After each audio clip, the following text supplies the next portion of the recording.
Ayurveda, sleep is defined as, the mind and the sensory organs getting fatigued.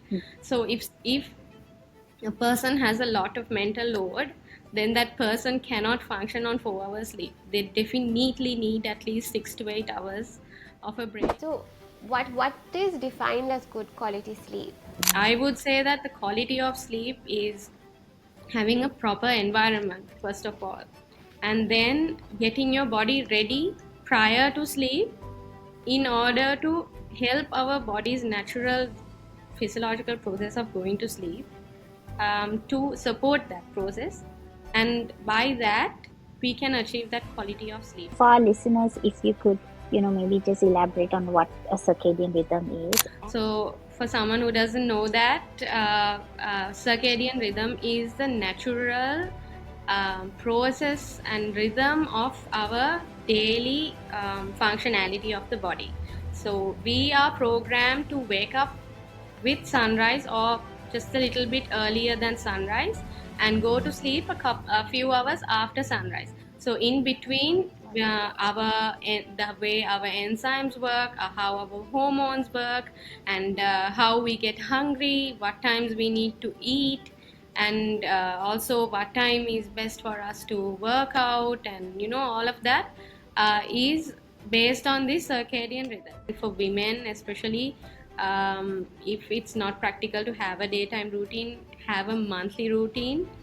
Know your body, understand your body. If you don't know, then reach out to a professional who can help understand, make you more knowledgeable about yourself.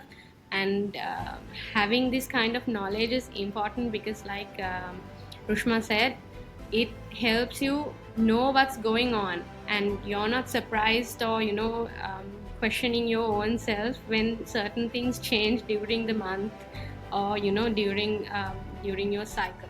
If you don't make time for your wellness, your illness will make time on its own. So don't wait till your illnesses push you to what happens when you're sick. You don't have a choice.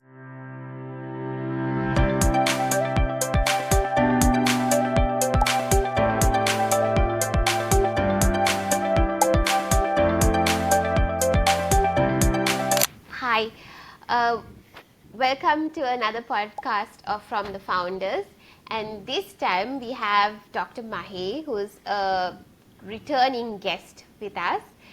Last time it was just me and her. We were talking about what Ayurveda really is for women and what it really means as an overall concept and things like that. But there was so much she brought up. We thought we need to do another podcast with her and break it down for us, for our listeners.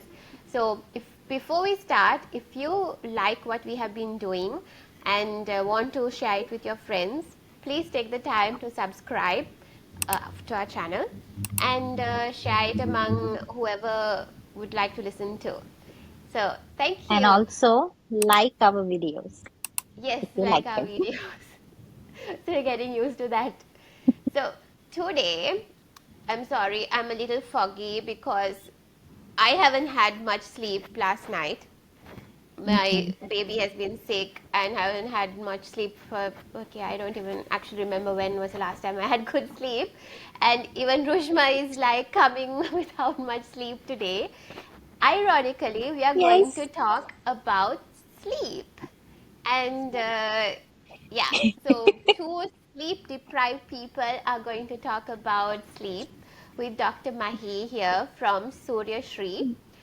She specializes she's an Ayurveda doctor specializing in women wellness and products at her clinic in Kirula Road, right, Dr. Mahe? Stratford Avenue. Stratford Avenue, sorry, my geography is also bad. But that is where it is. So check that out too. We will post the link in our description box about where to go for her products and her clinic if you are interested. But before that, let's start with our topic for today, sleep. Okay, Mahe, why is sleep important according to Ayurveda, where a lot of people are not getting enough of it? We need Mhm. it. We all say we need it, but we're not getting enough of it.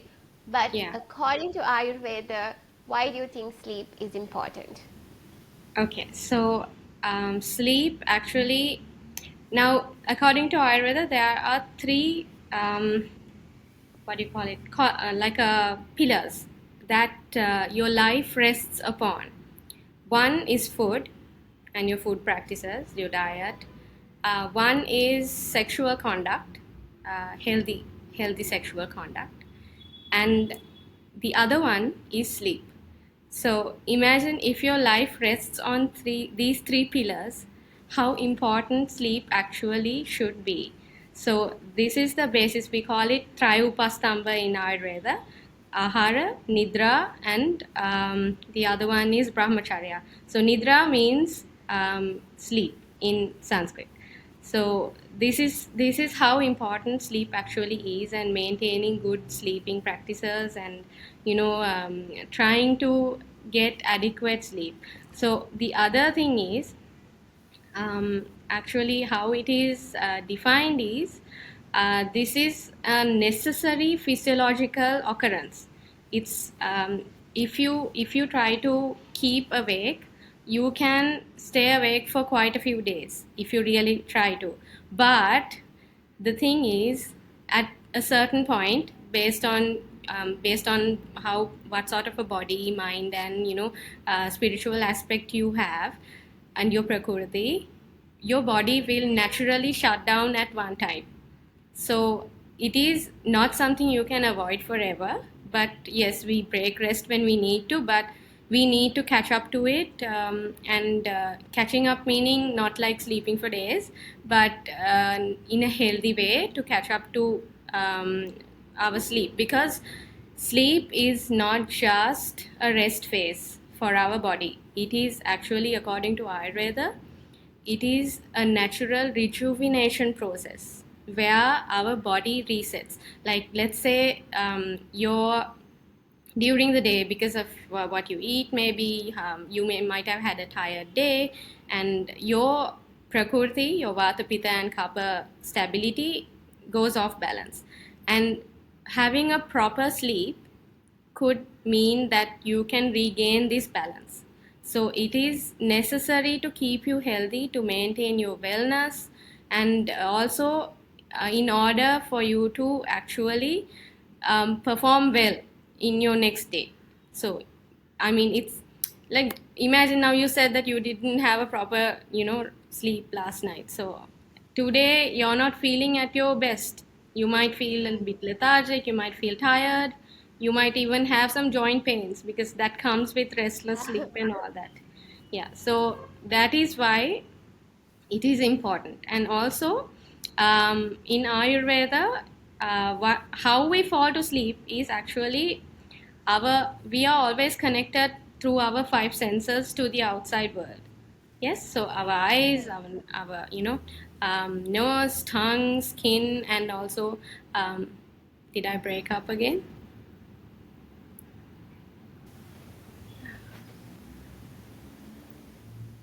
Your Moonji says it all, Zara. Frozen. You were so into it, and you're waiting for it, and then your face is like,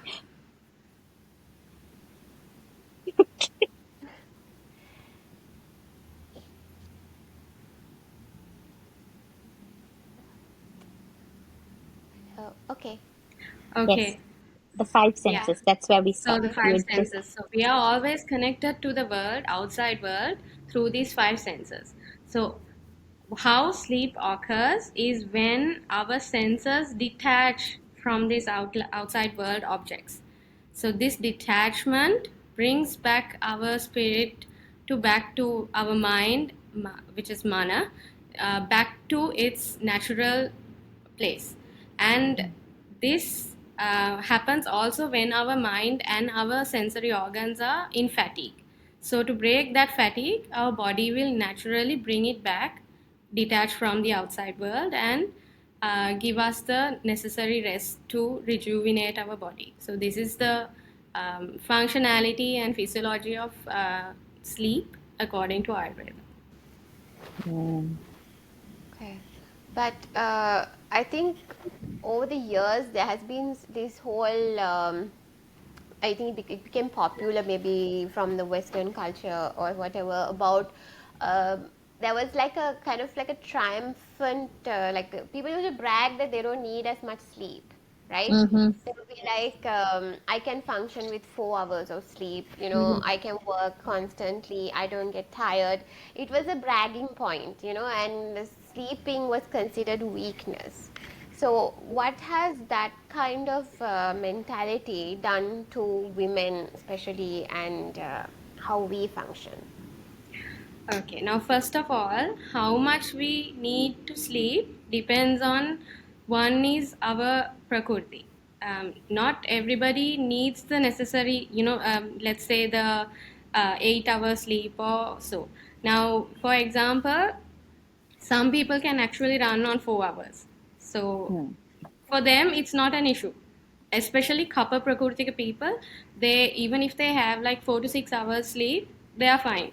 They can manage because they have quite a strong immunity and a good build in their body. So build meaning not big made, very healthily built inside your organs and tissues and everything. So that kind of person, okay, they can actually, 4 hours, 5 hours, they can manage.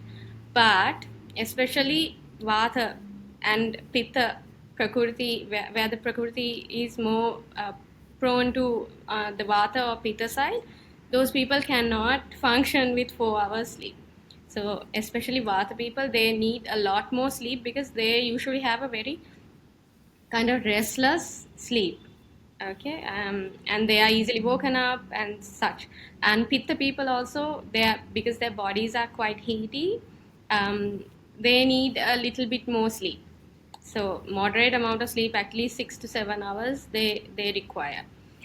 So now, when it comes to the modern age, and there was a big back in the day, but not now. Now people tend to talk about how important sleep is more. So back in the day, there was, like you said, functioning on low amounts of sleep hours, and trying to be more productive and all that. But now, when it comes to women, most importantly, like we talked last time, and how you guys always talk about the roles women have to carry, and it's not like just a office person or a housewife, or they even a housewife has so many roles to manage. So for someone who is putting in not just their physical energy, but mostly their mental energy, because now I told you how in Ayurveda sleep is defined as the mind and the sensory organs getting fatigued. So if a person has a lot of mental load, then that person cannot function on 4 hours sleep. They definitely need at least 6 to 8 hours of a break to let their body get back into a state where they can function normally the next day. Or else what happens is, if you as a practice, break rest, and like sometimes moms have to do that without a choice. So when someone does that, even okay, not even not moms, let's say, even let's say there's a project in office, or some sort of business programs going on, and you need to break rest. So what happens is, after a while, you can't function in a productive way. So you will be really stressed, anxious, depressed even sometimes. So in order to avoid all this, especially women with their numerous roles, oh god. Lot of editing here. This podcast. Oh, work. Okay.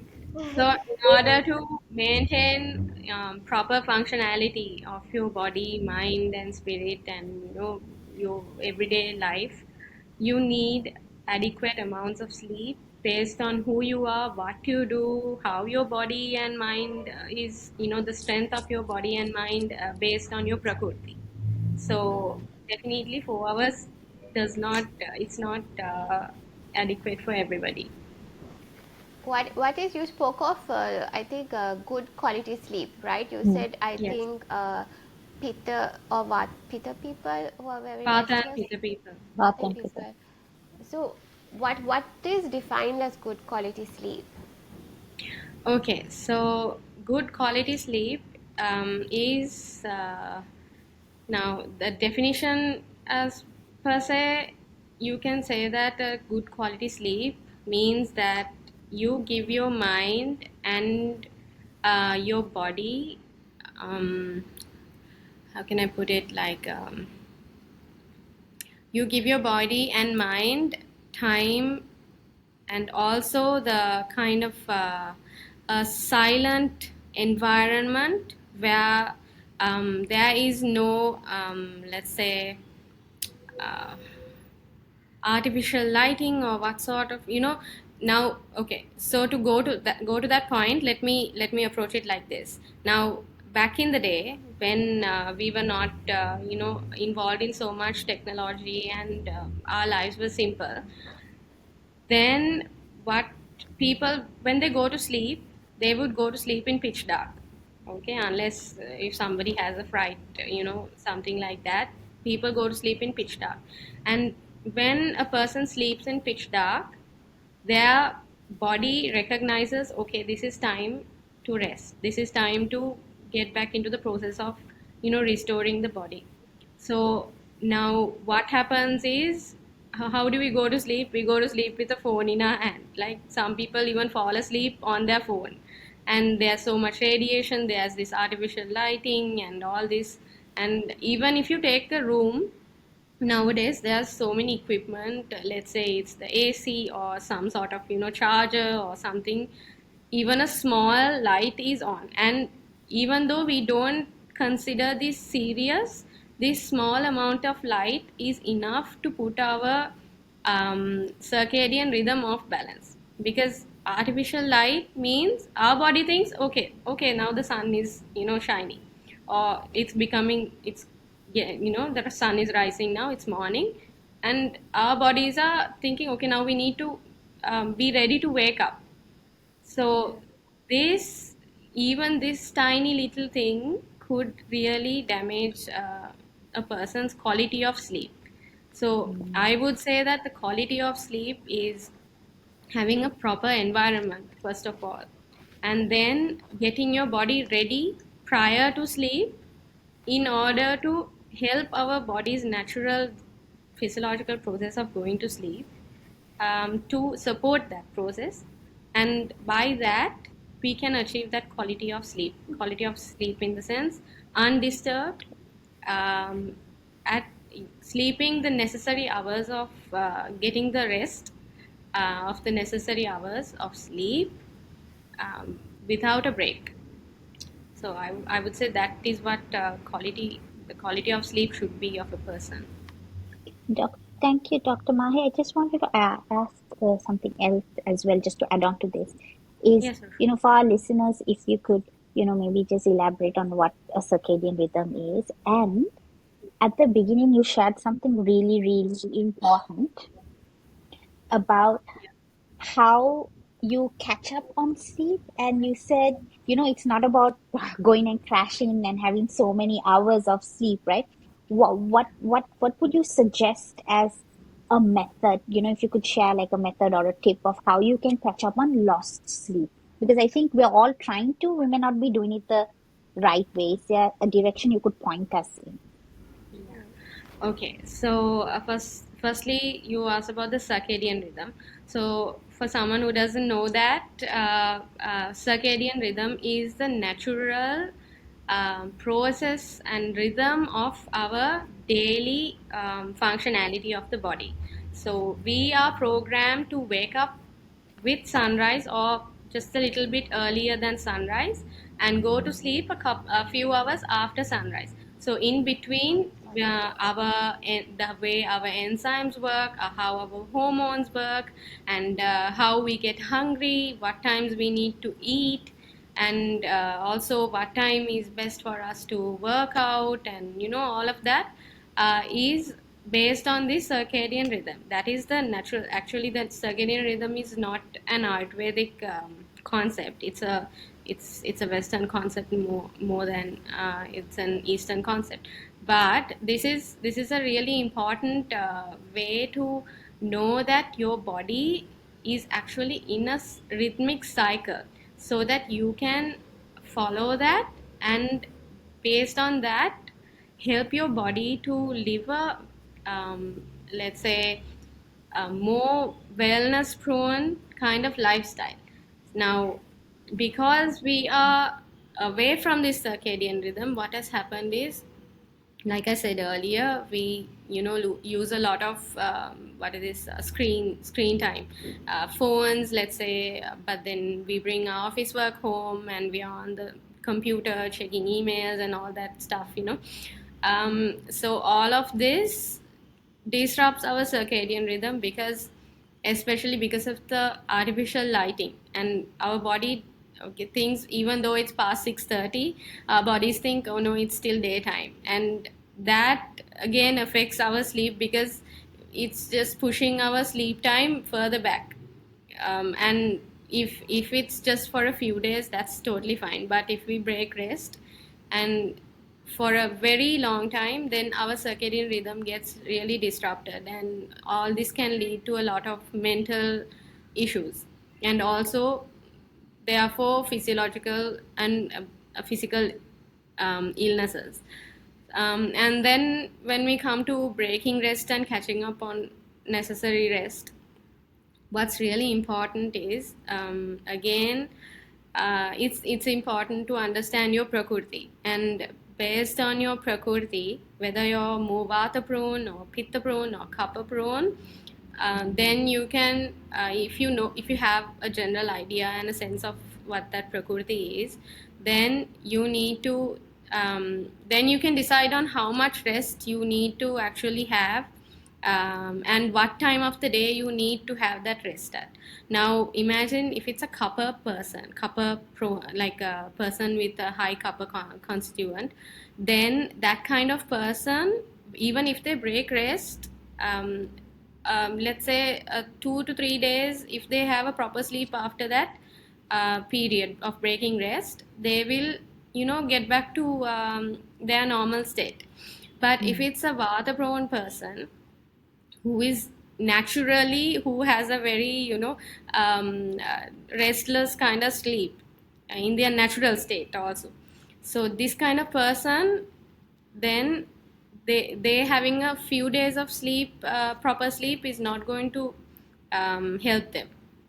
And also, now a kappa prone person should not rest during the day, like go to sleep during the day, which is called diva nidra, that is not good for them, because during when someone goes to sleep, our kappa in our body is elevated. So for a kappa person to go to sleep during the day would actually send them off balance from their prakrti, and that could lead to illnesses. For them, it's best to catch a good time of rest for 2 to 3 days at night. But for a vata person, they can divide their resting time. Instead of like going to sleep for about 24 hours, they can break their time during the day and during the night. Now, in Ayurveda, it is said that half an hour's sleep during the day is equal to 1 hour sleep at night. So you can kind of do the calculations, and then maybe have a few resting periods during the day and catch a good night's rest. But a vata person would definitely need to at least do this for a week. And in the middle, where we find the pitta people, they will have to maybe 3 to 5 days. They will have to catch a good night's rest for 3 to 5 days to actually get back into their normal schedule. So because the pitta quality is kind of in the middle of where kapha and vata is when it comes to these sleeping patterns. I hope I Thank you answered so you. much. So what if Yes, you you haven't did. It's slept like for months? you were talking to me because I'm kappa dominant. You said, what was that, Zara? What if you haven't slept for months? How much would you have to sleep then? Yeah, then, okay, so again, back to our previous discussion. So we need to manage our time properly. However much, um, even I say it sometimes, I don't have time. Oh my God, I have so much work, or, I don't have time for this, I don't have time to rest, or whatever. Hmm. That's actually, if you really, write down what you're doing every hour, you'll find that sometimes you are not actually productively working. So therefore you kind of, sometimes you just, you're in your thoughts, or sometimes you're just scrolling on, doom scrolling on Instagram or TikTok or something like that. So yeah, so I think it's somewhat necessary to manage our time. Not somewhat, it's really important to manage our time, and to kind of have a plan for the day, uh, to know that if you are, if you are coming to a time where you are actually, that okay, next week I'm going to have a very busy week, I'm going to, kind of break rest. So if that's the case, then make sure the previous week you actually get your sleeping, in a proper way. And then after you are done, try to, get proper rest again. But if you are constantly, like if you have a small child, like a newborn or a, infant, even if you have someone who's a patient at home that you need to kind of, constantly be alert and all that, then definitely you need to kind of um, get time for yourself to have naps at least, like let's say, half an hour naps or something like that during the day, in order to get that necessary rest. But you have to remember that half an hour's rest and 6 to 8 hours sleep is not the same thing, because our body needs time to, get back into normal shape. And that half an hour, naps are not going to actually, even though it will help, it's not the remedy for, getting back into track. Yeah. Mm. Also, thank you, Dr. Mahi. My one other thing I wanted to ask is to shine light on. You mentioned about like copper people are the persons who can manage. You use the word manage through, I think, 3 to 4 hours of sleep or 4 to 5 hours of sleep, right? Yeah, Are four you to five in Ayurveda? Are you referring to like the word manage when you use it as like okay, that's functional for them? Or are you just saying that they can get through the day, but they need better sleep as well? You know how you No, say, okay, I just, yeah. they can actually function normally with 4 to 5. Optimal is 4 to 6, but yeah, 4 to 5 hours sleep, they can actually function without an issue, even if they get that kind of sleep at a long term, Okay. it's not And going to affect them in a unhealthy way. That's the, what I so meant. this, okay, so this brings us to our next, what we want to talk about, like how these sleep cycles for all the doshas that you have, Hmm. how it Yeah, impacts the hormonal cycle for women when you're not, like how does it manifest? And how does yeah, Ayurveda see that manifestation? right. So, okay, so you want to start with how we sort of get our sleep disturbances, or how do you want How to does start sleep with that? disturbance affect the hormone cycles or vice versa? Or Zara, Okay, if you all have right. anything else you want to suggest. Right. No, I So want to know that. now, let's see how the sleeping and our hormonal cycles are interconnected, especially in women. Now, let's say, now we have 3 periods in our hormonal cycle, a woman in a month, right? So we have the follicular phase, and then the ovulation phase, and then our premenstrual and bleeding phase. So this, if we, I think I didn't mention it last time, but if we talk about it in a sense of Vata, Pitta, and Kapha, when we are bleeding during the bleeding phase, our vata is predominant, because that is when all the movement is, because vata is, in charge of all the movement and the, flowing and everything like that. And then comes our the, what do you call it, yeah, so after that, it is the follicular phase, and where our kapha is predominant during that time. And then during ovulation, it's our pitta phase. That is why the, between, the 10th and the 14th kind of days of your cycle, you find, if you monitor your temperature on a certain day, your temperature is about half a Celsius higher than the usual temperature, which is the day you are actually ovulating, and where Right. you are the most.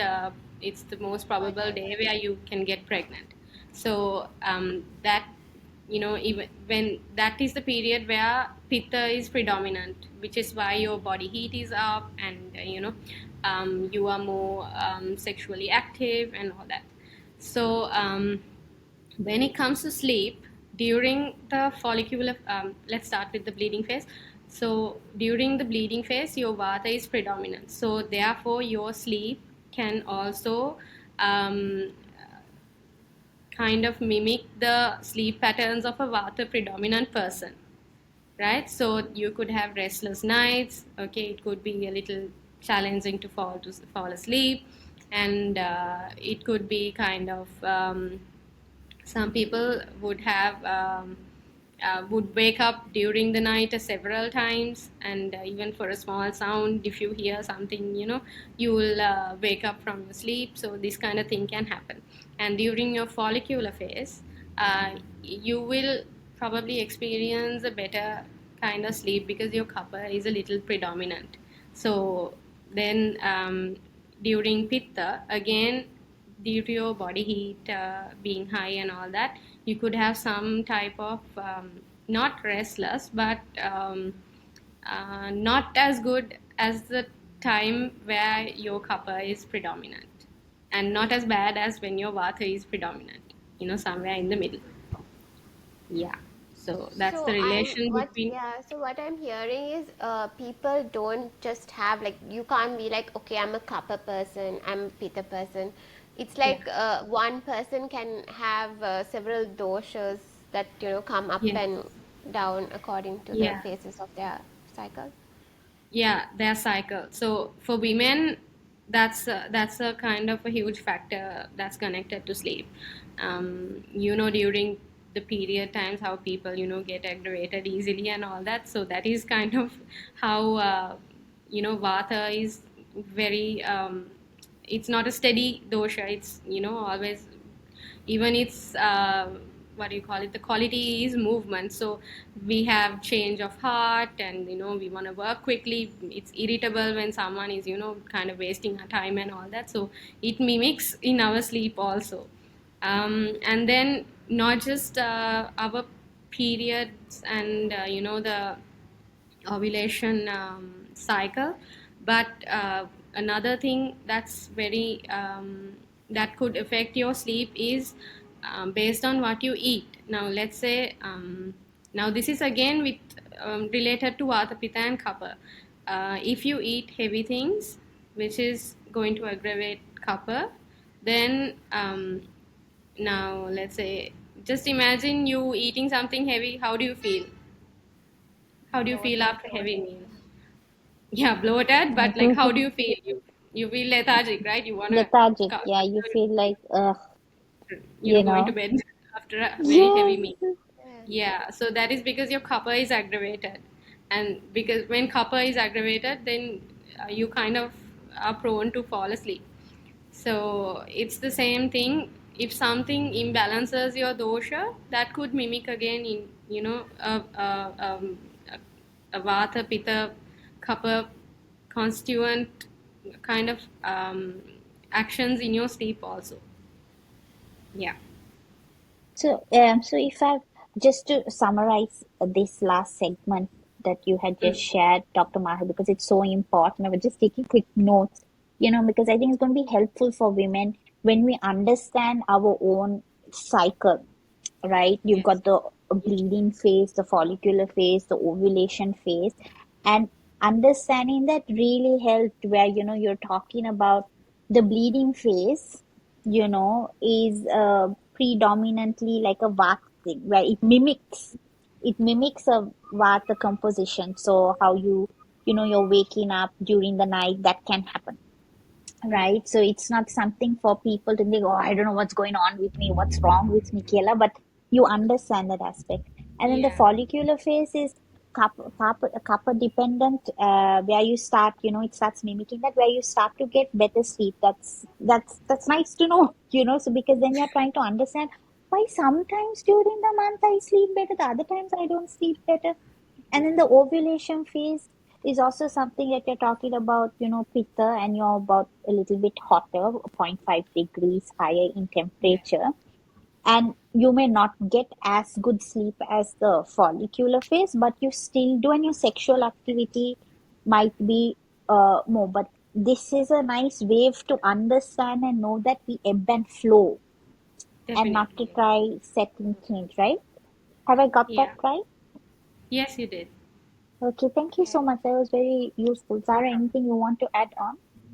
Yeah, I was just wondering, given all these flaws, Yeah. what would you suggest are some tips to get a good night's sleep? Like, is there a particular time we have to sleep? We have to, what is the ideal cycle supposed to look like for the best Yeah. results, or and how can we achieve that?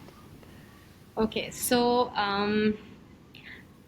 for us to fall asleep well, for anybody to fall asleep well, it's important to do very, it's a very important thing to know when to eat your last meal, your day's last meal, which is dinner.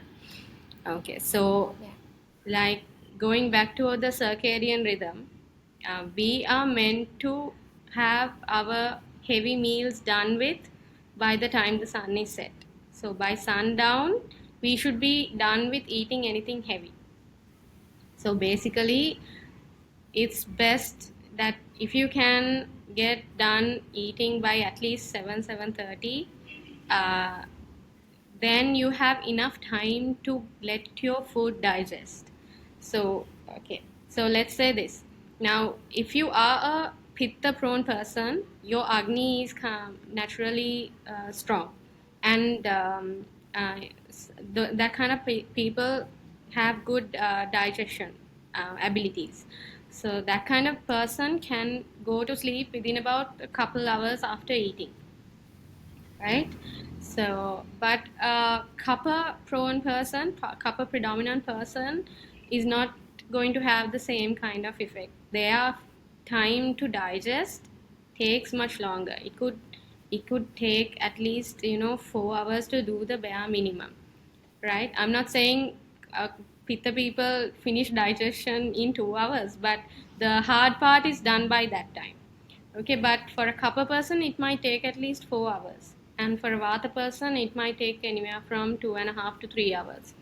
So this kind of um, time requirement to get your food digested properly is very important, because if you go to sleep while your food is not properly digested, that could mean that you are going to have a restless night of sleep, or the following day, even if you fall asleep like dead, the next day you're going to feel very groggy, you're going to feel kind of lethargic, heavy, and poor energy, kind of that kind of qualities you will experience. So it's very important for anybody to have that break between their last heavy meal and sleeping. So this also is related to when you are going to have a nap. Never go to sleep at least 1.5 to 2 hours within the period of time where you had a heavy meal. So always make sure that you have time between your heavy meals and going to sleep. And that is, I think that is the most important thing. If someone can practice that, they will experience a significant improvement in their quality of sleep. And then another thing is like to improve. It's something we, like I mentioned earlier, put away these lights and kind of frequency emitting equipment Devices. far away from yourself. Like have a decent. I know that billionaires actually use a Faraday box to put their phones aside, so they consider sleep so important. But we fall asleep on the phone, sort of. So yeah, that's one thing. Try to put away your phones at least 15 to half an hour before away from yourself before you go to sleep. Because again it's related to the light, and our body is thinking that okay, it's still daytime, and the body doesn't want to go to sleep in its natural process. So that's important to put away your equipment. And then if you are having a lot of mental load, it's important to sort of, because you can't put aside your mental load just like that. So it's important to kind of use a few tactics to cope with that. You can practice gratitude, um, let's say about 15 minutes before your sleep.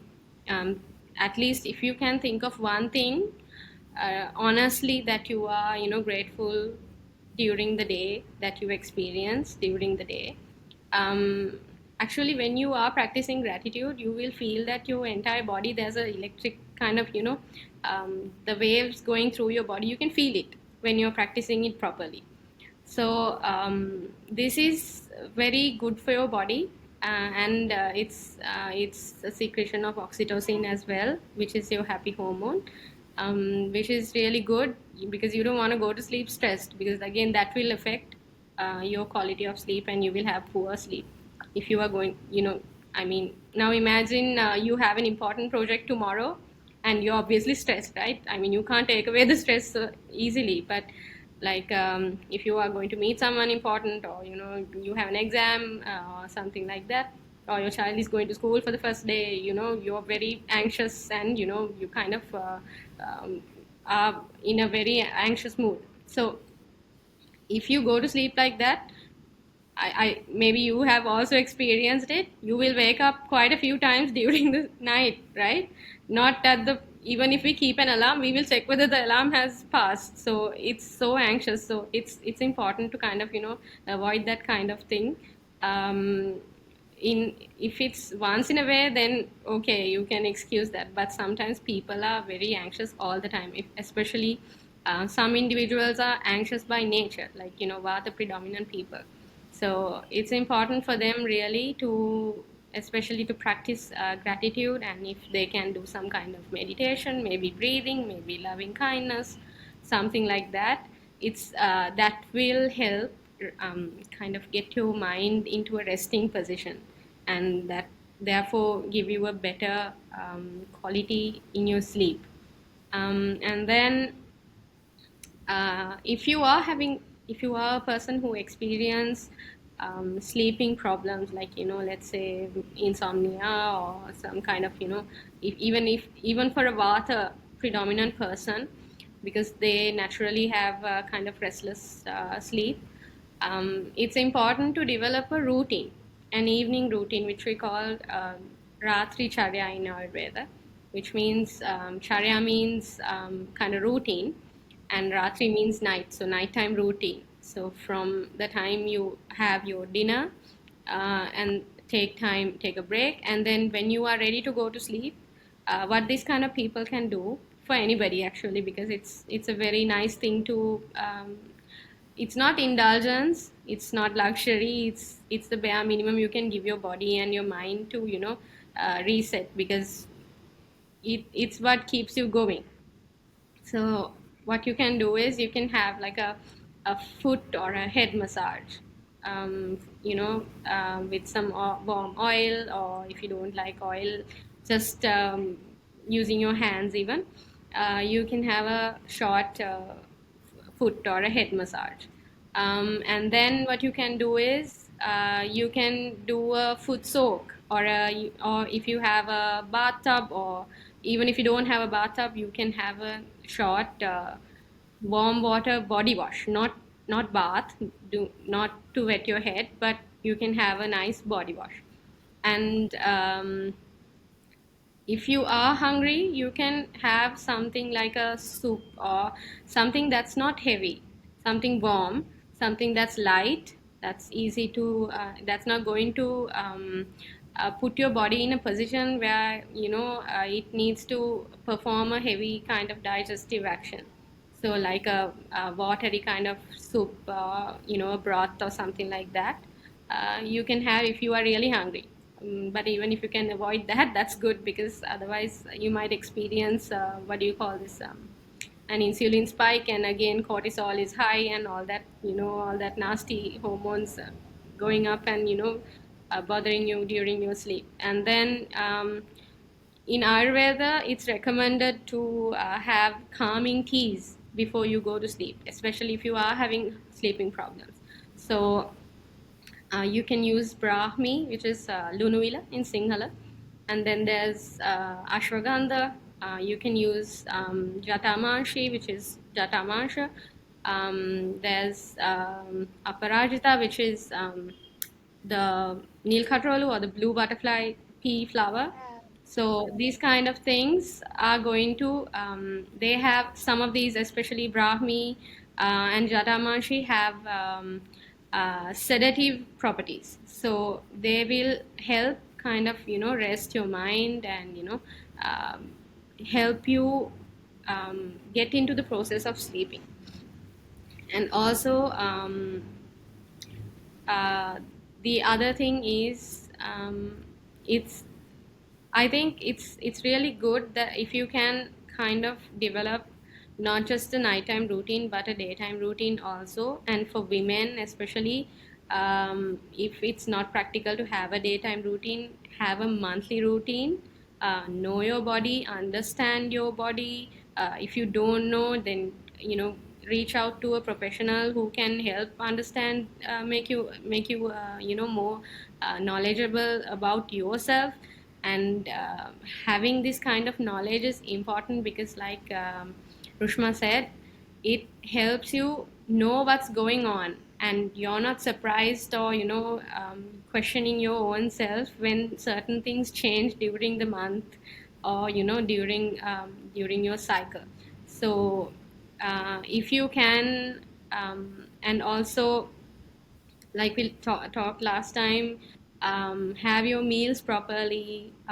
Exercising is really good, especially for women. It's good if you can do some sort of workout. It can be yoga, it can be some strength training you're doing at home. If you can go to the gym, great. But not everyone can, has the luxury of time and, sometimes the financials to, get a gym membership. So if you there's so much of knowledge out on the web, so use it to get yourself knowledge, and kind of, uh, try to incorporate healthy things into your life. Because if you don't, like, a really interesting saying is, if you don't make time for your wellness, your illness will make time on its own. So don't wait Yes, till your that's true. illnesses, push you to, what happens when you're sick? You don't have a choice. You can't get Then up, you will if sleep. you have a simple headache, what can you do? You can't do anything. Yeah, right? So don't wait till your body pushes you to that point. Take your rest. Have a good night's sleep. Eat healthy. Drink a lot of water. Necessary amount of water. And try to incorporate wellness practices little by little. If you can't, you know nobody can change your lifestyle in a day, but if you can incorporate these things little by little, it'll make a huge change, in about an year, or 2's time. Your life will be so much, the quality of your life will be so much improved. So yeah. True.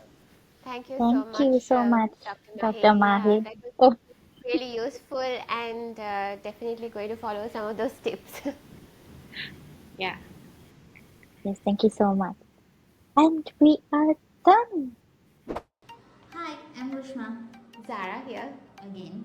So if you like what you watch on this channel, please follow us for more because we are going to be bringing you a lot of stories from women in Sri Lanka who can inspire you, empower you, and motivate you. So to support us, please do. Subscribe, like, and comment on our channel. Thank you. Thank you.